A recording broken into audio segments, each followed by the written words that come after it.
You and your family are going broke right now, and you don't even know it.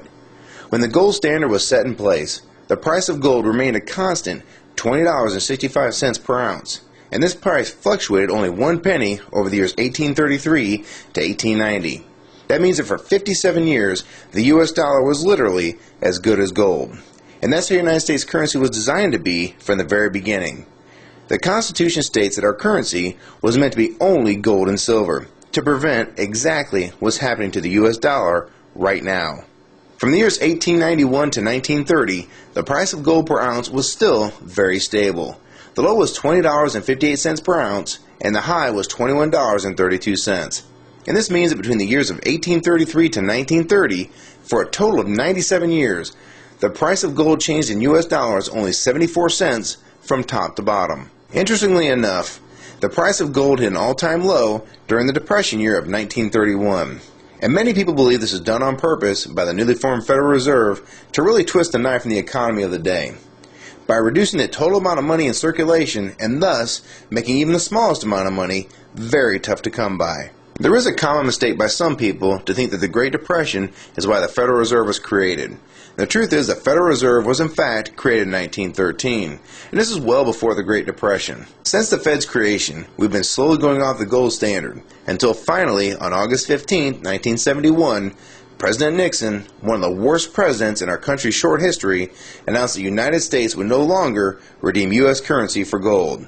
And this was the final step in abandoning the gold standard. What is important is to visually see the devaluation of the US dollar since we were taken off the gold standard. Keep in mind the price of gold really doesn't go up or move, it has historical value. It is extremely consistent. So instead of seeing this as the price of gold going up, you need to see this as the value of the dollar dropping like a rock.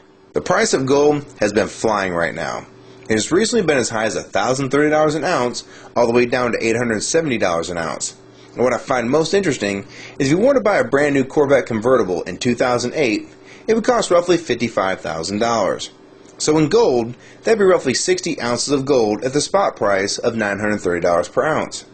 So at the time when gold was $930, you could basically take 60 1-ounce gold coins, cash them in, and buy that very same car. Inversely, if you remove inflation and the devaluation of the dollar, as if the U.S. currency was still attached to the gold standard, as it was originally intended when this country was founded, that same car being bought with the same 60 ounces of gold would have a gold standard value of only $1,200, or the same 60 $20 1-ounce double eagles.